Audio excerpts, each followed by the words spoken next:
सागर की खबरों को अब आप मोबाइल पर भी देख सकते हैं।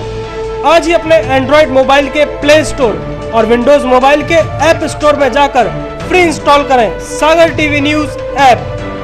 इसके अलावा आप सागर टीवी न्यूज की खबरें YouTube और हमारी ऑफिशियल वेबसाइट www.sagartvnews.com पर भी देख सकते हैं। सागर की खबरों के लिए जुड़े रहिए सागर टीवी न्यूज के साथ।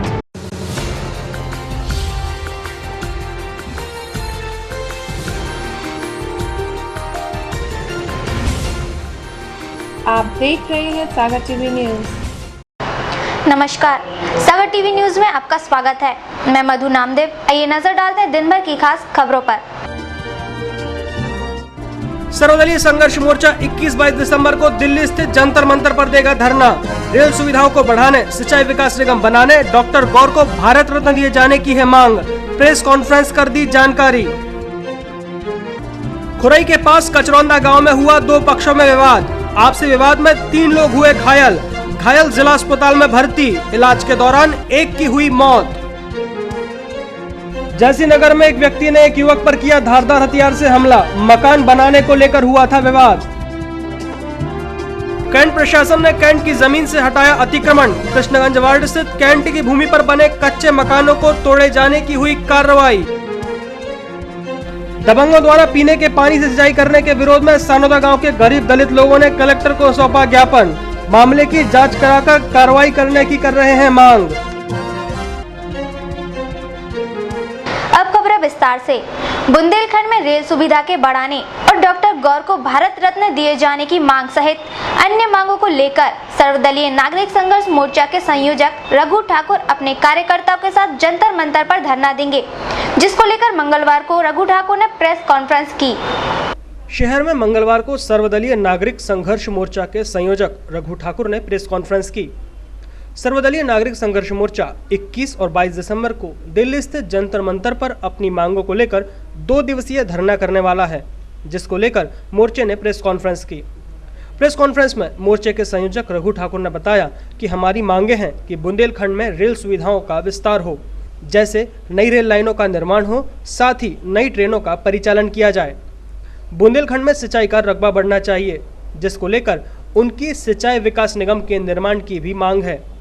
इसके अलावा डॉक्टर गौर और मेजर ध्यानचंद को भारत रत्न दिए जाने की भी मोर्चे ने मांग की है, जिसको लेकर सर्वदलीय नागरिक संघर्ष मोर्चा 21-22 दिसंबर को जंतर मंतर पर धरना देगा।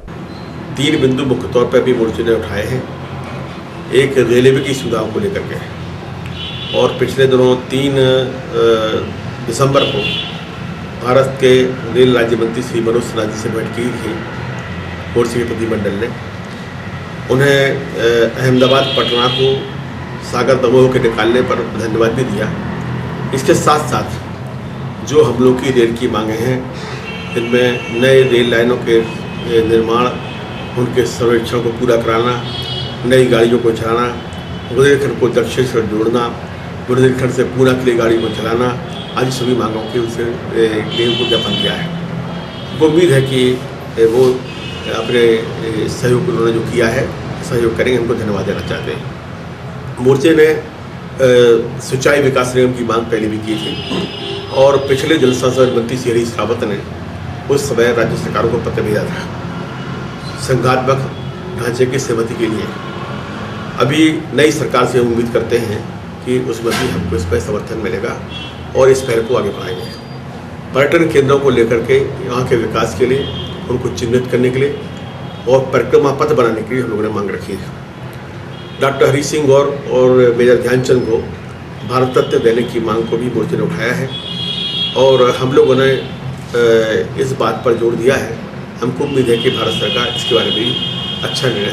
26 नवंबर को इस बार सागर की जनता ने बहुत उत्साह के साथ में गौर जयंती मनाई है। हम सागर के वर्तमान कुलपति को विशेष में धन्यवाद देना चाहते हैं कि उन्होंने एक अच्छी पहल इस संबंध में की है और पुरानी कड़ियों को जोड़ने का प्रयास किया है।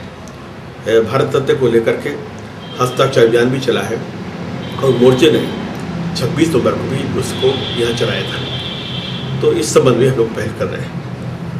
हमारा ये प्रयास है कि समूचे प्रदेश से और उत्तर प्रदेश के भी बुंदेलखंड के इलाके से लोग वहाँ पहुँचें, हिस्सेदारी करें और एक अच्छा सक्सेस। जिले के खुरई थाना क्षेत्र में दो पक्षों में पुराने विवाद को लेकर झगड़ा हो गया, जिसमें दोनों पक्षों के 4 लोग घायल हो गए, जिनमें से एक की मौत हो गई।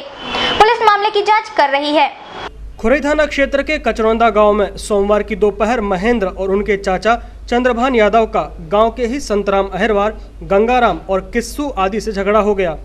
इनको जिला अस्पताल में भर्ती कराया गया। अस्पताल में महेंद्र यादव की मौत हो गई। सागर टीवी न्यूज़ ने घटना को लेकर दोनों पक्षों से बात की, जिनमें से संतराम अहिरवार ने बताया कि पहले भी पैसों को लेकर उनकी लड़ाई हो चुकी है। संतराम ने आरोप लगाया कि उसकी एक दुकान है जिसका सामान दूसरे पक्ष के लोगों ने गिरा दिया था, जबकि उनसे पूछने पर उन लोगों ने मारपीट कर दी। सर, हम जी स्कूल के बगल में पीछे छोटी सी दुकान धरे में बच्चों को सामान रखा था, पेन, कापी, स्लेट, पहाड़े, पेंसिल जी वगैरह, गोली, बिस्कुट जी हमारे रखा था। फिर इनने हमारे टपर के मिटा दी खो काफी, तो हमने आन के कही हम क्या बच्चे हमारी टपर के मिटा दी, काय को मिटा दी। तो आन के जी दोनों ने हमें, मैंने चंदवान ने, दोनों ने हमें मारा और उनकी लोगों ने। तो उनमें भी तो फिर जब 4 जने थे, हम अकेले थे, तो हमें तो मारो सो सिर में, हम तो बेहोश हो गए। फिर उनने हमें भी मारो सो काफी बीच बचाए में कौन को भी लग गए, हमें अब जी पता बिल्कुल। तो वहीं मृतक के चाचा बलराम ने बताया कि संतराम की दुकान के सामान को मवेशियों ने गिरा दिया था, जिसको लेकर संतराम व उसके साथियों ने उनके साथ मारपीट कर दी। सर, कल सोमवार को सुबह 8 बजे झगड़ा हो गया था गांव पे। तो इस रामचरण, संतराम, किस्सू, गंगाराम, इन 4 आरोपियों ने चंदमान पर हमला बोल दिया। तो बचाने के लिए महेंद्र दौड़ा। महेंद्र चंदमान का भतीजा था, तो उसने ये किस्सू और गंगाराम, संतराम आए पीछे से, उसको छोड़ के वो बेहोश हो गया था चंदमान। इसने पीछे से लठ मार दिया चंदमान को, तो महेंद्र को, चलो बच्चा, तीनों ने मिलके।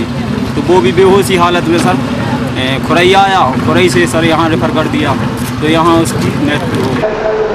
कैंट प्रशासन द्वारा मंगलवार को कृष्णगंज बाड़ में अतिक्रमण हटाए जाने की कार्रवाई की गई, जिसके चलते अतिक्रमण क्षेत्र में बने कच्चे मकानों को तोड़ा गया। मंगलवार को कैंट प्रशासन द्वारा कृष्णगंज बाड़ में कैंट क्षेत्र में आने वाली जगह से अतिक्रमण हटाने की कार्रवाई की गई, जिसके चलते उस स्थान पर बने मकानों को कैंट प्रशासन ने तोड़वाया। इस दौरान जो लोग कैंट की भूमि पर मकान बनाकर रह रहे थे, उनमें से कुछ लोगों ने खुद ही अपने मकानों को खाली कर तोड़ा, और जिन लोगों ने ऐसा नहीं किया उनके मकान कैंट प्रशासन द्वारा तोड़वाए गए। जिन लोगों के मकान तोड़े गए हैं, उन्होंने अपना डेरा पास ही के सरकारी स्कूल के मैदान में रख लिया है।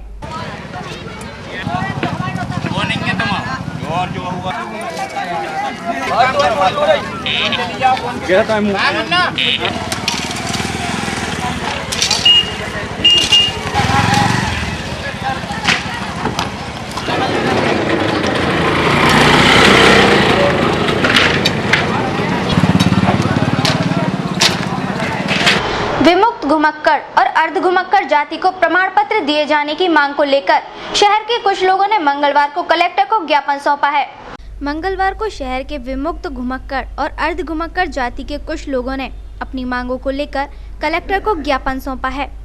ज्ञापन के संबंध में आवेदन देने आए शौकत अली कुरैशी ने बताया कि 2010 में प्रदेश सरकार और भारत सरकार ने राजपत्र में 51 जातियों को घुमक्कड़ अर्ध घुमक्कड़ श्रेणी में घोषित किया था, लेकिन इसके लिए सरकार द्वारा कोई प्रमाण पत्र नहीं दिया गया, जिससे उस श्रेणी में आने वाले लोगों को इसका लाभ नहीं मिल पा रहा है। इसी को लेकर उन्होंने कलेक्टर को ज्ञापन सौंपा है। मैं यहाँ 2010 में राजपत्र में प्रकाशन हुआ था। भारत सरकार ने और मध्य प्रदेश राज्य सरकार ने 51 जातियों को विमुक्त और घुमक्कड़ जाति में घोषित किया था, मगर पता नहीं किन कारणों से अभी तक इन जातियों को, विमुक्त और घुमक्कड़ जातियों को अभी तक इसका लाभ नहीं दिया गया है।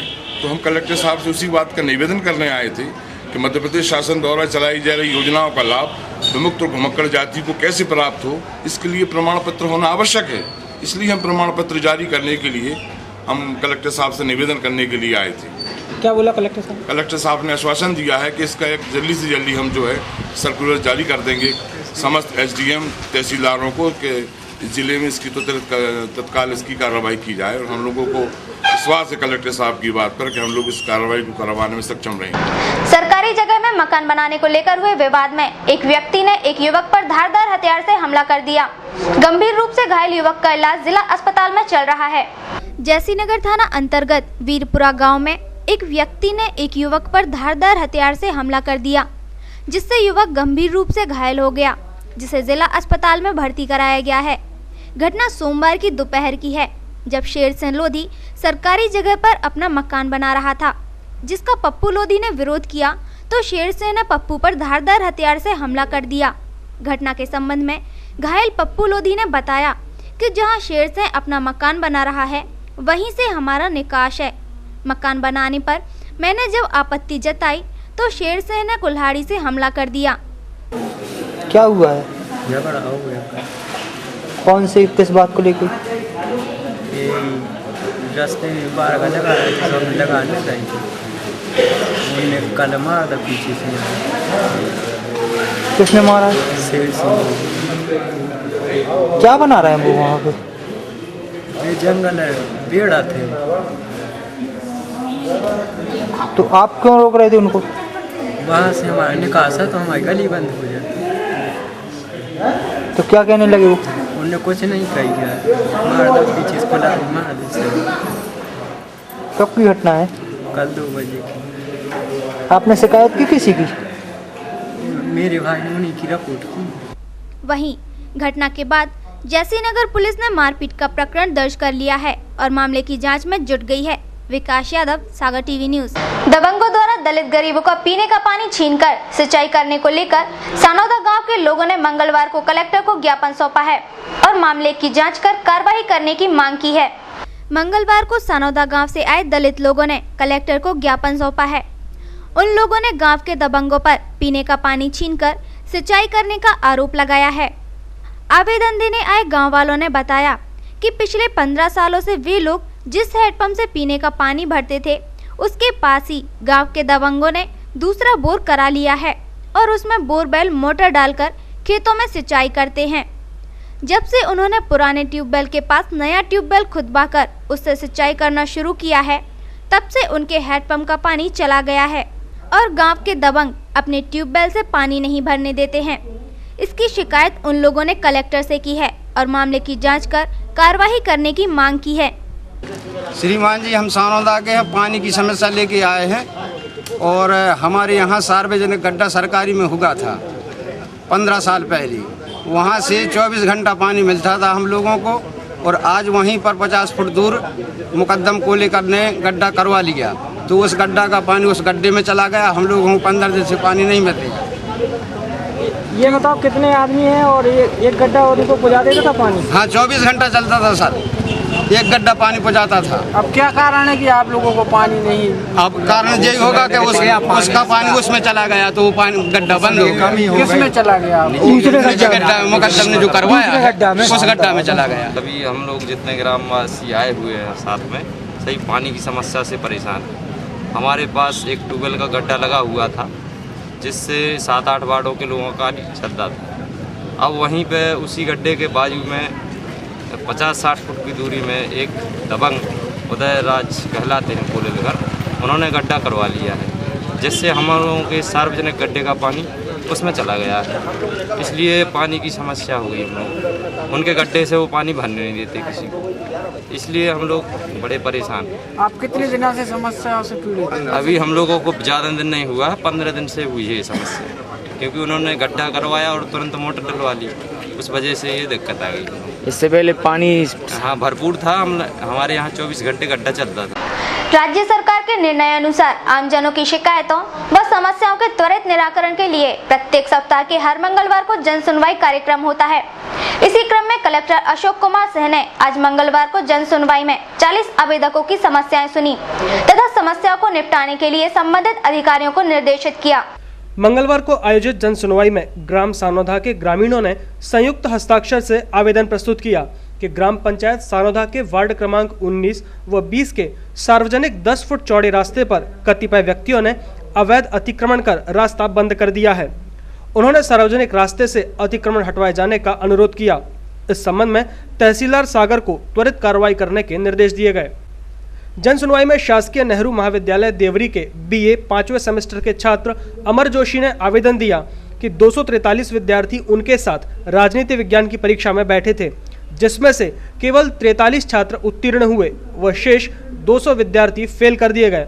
उन्होंने अपने राजनीति विज्ञान के पेपर की पुनः जांच करवाए जाने का अनुरोध किया। इस संबंध में अपर संचालक उच्च शिक्षा को नियमानुसार कार्रवाई करने के निर्देश दिए गए। कलेक्टर ने इन मामलों के अलावा 38 अन्य मामलों की भी सुनवाई की। जन सुनवाई के दौरान कलेक्टर सहित कई वरिष्ठ अधिकारी उपस्थित रहे। शहर के नजदीक के एक गांव मैनपानी के एक स्कूल में खराब मध्याह्न भोजन बांटने की शिकायत स्कूली बच्चों ने कलेक्टर से की है। बच्चों का आरोप है कि खाने में पूरी में भूसा मिला हुआ था। सागर के मैनपानी गांव की शासकीय माध्यमिक शाला के छात्रों ने आज जन सुनवाई में कलेक्टर अशोक कुमार सिंह से स्कूल में खराब मध्याह्न भोजन बांटने की शिकायत की है। उन्होंने कलेक्टर को एक ज्ञापन भी सौंपा है। छात्रों का आरोप है कि स्कूल में मध्याह्न भोजन में घटिया भोजन परोसा जा रहा है। स्कूल के छात्र संदीप रजक और अर्चना ने अपने पिता कमलेश के साथ इसकी शिकायत की है। कलेक्टर ने मामले की जांच के निर्देश दिए हैं। क्या दिक्कत है जी? हमें रोटी देते भूसा मिली और जी मारा थे, हमने कहीं उतर ले जाए, हमने सब्जी वगैरह दी और मारने लगे। कौन? जी सर। सर का क्या नाम? अच्छा, इसकी शिकायत की है आपने कहीं? यस। नहीं कर, यहीं कर। कौन सी स्कूल का मामला है? 6वीं क्लास। स्कूल का नाम कहाँ है? मैनपानी। हमारा जी मामला है, बच्चे पढ़ने को गए थे तो उसमें भूसी मिली, रोटी मिली और बच्चे सब्जी लेके आ रहे थे तो माँ साहब ने सब्जी उसकी छुड़ा ली, उसके साथ में भी मारपीट करने लगे। बच्चे आए रोकें तो हमने सोचा कि चलो अपन आ गए, कोई कार्रवाई की है। इन बच्चों के लिए हम ले आए। शहर में अब ठंडक अपना असर दिखाने लगी है। ठंड के चलते क्षेत्र के किसानों के चेहरे पर भी खुशी खिल गई है। हालांकि तापमान अभी भी सामान्य से अधिक ही दर्ज हो रहा है। मंगलवार को शहर के आसमान में बादलों के ना होने से मौसम में हल्की सी ठंडक महसूस की गई। ठंड के चलते अब शहरवासियों को स्वेटर, मफलर और गर्म कपड़ों का सहारा लेना पड़ रहा है। हालांकि अभी रात के समय ही ठंडक ज्यादा असर दिखा रही है, तो वहीं दोपहर के समय लोगों को हल्की गुनगुनी धूप में बैठे देखा जा सकता है। उत्तर की ओर से आ रही हवाओं के चलते शहर में ठंडक बढ़ रही है। हालांकि तापमान अभी भी सामान्य से अधिक दर्ज किया जा रहा है। शहर में पड़ रही ठंडक के चलते फसलों को भी फायदा होगा। पिछले कई दिनों से पड़ रही गर्मी के चलते फसलों में रौनक नहीं दिख रही थी। वहीं ओस ना पड़ने के कारण फसलें गस भी नहीं रही थीं। हालांकि अब क्षेत्र के किसानों के चेहरे खिल गए हैं। आज का शहर का अधिकतम तापमान 29 डिग्री सेल्सियस रिकॉर्ड किया गया, जो सामान्य से 3 डिग्री सेल्सियस अधिक रहा। तो वहीं न्यूनतम तापमान 13.6 डिग्री सेल्सियस रिकॉर्ड किया गया, जो सामान्य से 1 डिग्री सेल्सियस अधिक रहा। सुबह की आर्द्रता 36% रही तो शाम की 38% रिकॉर्ड की गई। संतोष सोनी, सागर टीवी न्यूज। इसी के साथ वक्त हो चला है राशिफल का, तो आइए देखते हैं क्या कहते हैं आपके तारे और क्या कहती है ग्रहों की चाल।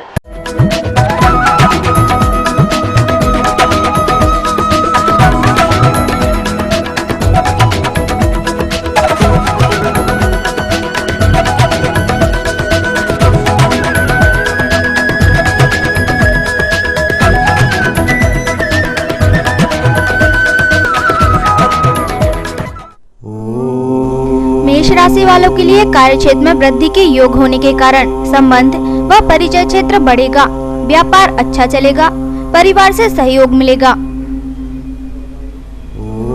वृष राशि वालों के लिए अपनी जिम्मेदारी की ओर विशेष ध्यान दें। कार्य की व्यस्तता रहेगी। अर्थ की प्राप्ति होगी। जन कल्याण की भावना के कारण प्रतिष्ठा बढ़ेगी। मिथुन राशि वालों के लिए मनोबल की अधिकता रहेगी। अजनबी व्यक्ति का विश्वास ना करें। व्यापार में वृद्धि होने के कारण काम आपकी योजना के अनुसार होंगे। कर्क राशि वालों के लिए पूंजी निवेश लाभदायी रहेगा। परिवार की समस्या रहेगी। रचनात्मक काम होंगे। रुके कार्य में सफलता मिलेगी। पूंजी निवेश में लाभ होगा। सिंह राशि वालों के लिए अपनी कार्य योजना और निर्णय पर अमल करना जरूरी है। दुस्साहस हानिकारक हो सकता है। आर्थिक स्थिति सुधरेगी। वाद विवाद को टालें। कन्या राशि वालों के लिए भौतिक सुख साधनों की प्राप्ति होगी। परिश्रम व लगन से कार्य करने पर अभीष्ट सिद्धि और मनोनुकूल लाभ मिल सकेगा। तुला राशि वालों के लिए नवीन अनुबंध व समझौतों के कारण आपके लाभ में आशातीत वृद्धि होगी। सामाजिक कार्यों में सम्मान प्राप्त होगा।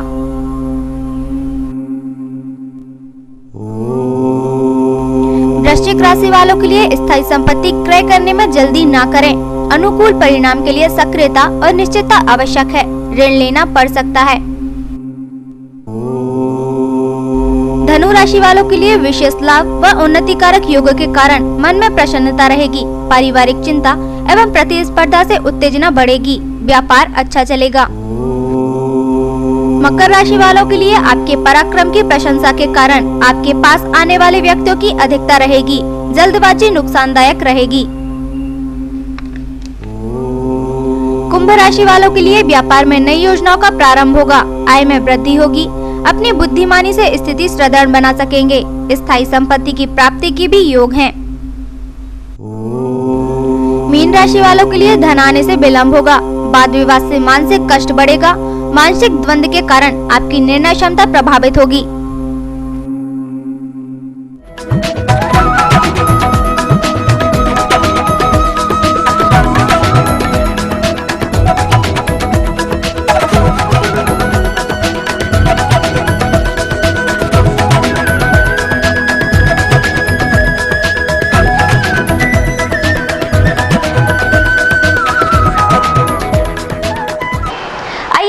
आज की अमृतवाणी।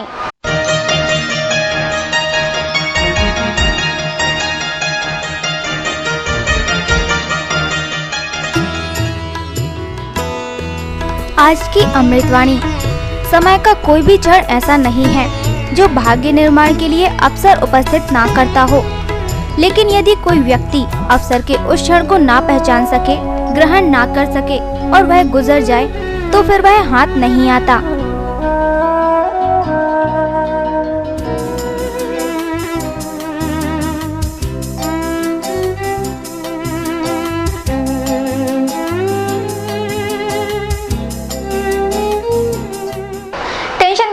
रिलैक्स पाने के लिए और आपके चेहरे पे मुस्कान लाने के लिए आइए देखते हैं कॉमेडी करंट।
इसी के साथ आज का यह बुलेटिन यहीं समाप्त होता है। इसके बाद आप देखेंगे सागर टीवी न्यूज की खास पेशकश 5 मिनट में 25 खबरें और भक्ति सागर। तो देखते रहिए सागर टीवी न्यूज। नमस्कार। सागर की खबरों को अब आप मोबाइल पर भी देख सकते हैं। आज ही अपने एंड्रॉइड मोबाइल के प्ले स्टोर और विंडोज मोबाइल के ऐप स्टोर में जाकर फ्री इंस्टॉल करें सागर टीवी न्यूज ऐप। इसके अलावा आप सागर टीवी न्यूज की खबरें YouTube और हमारी ऑफिशियल वेबसाइट www.sagartvnews.com पर भी देख सकते हैं। सागर की खबरों के लिए जुड़े रहिए सागर टीवी न्यूज के साथ। टेंशन भरी लाइफ में कैसे मिलेगा रिलैक्स? कैरियर को लेकर अगर हो रही है चिंता तो कौन दिखाएगा सही रास्ता? कैसा रहेगा आज आपका दिन और क्या रहेगी ग्रहों की चाल?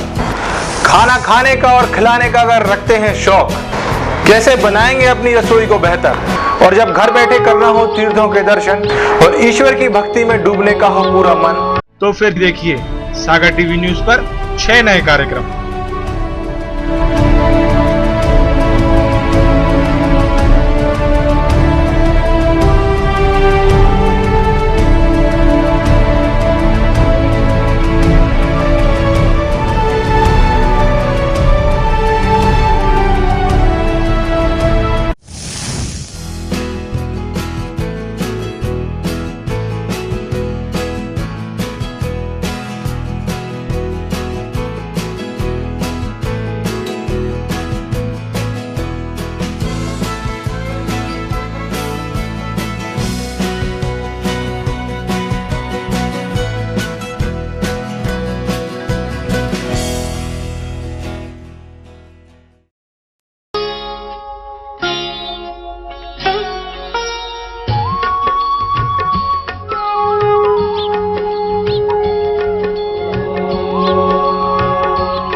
क्या कहती है आपकी राशि?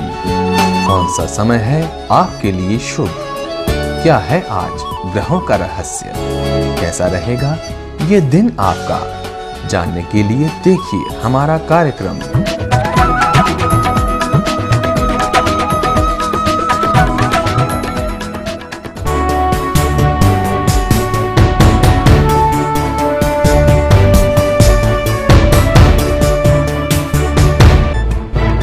गली से मोहल्ले तक, शहर से गांव तक, प्रदेश से देश तक, चाहे जैसी भी हो मुश्किलें और जैसे भी हो हालात, हम पहुंचाएंगे आप तक आपकी बात। 24 घंटे पूरे सप्ताह, हर घटना पर रहेगी पैनी नजर, जिससे आप न रहें बेखबर। देखिए सागर टीवी न्यूज दिन भर।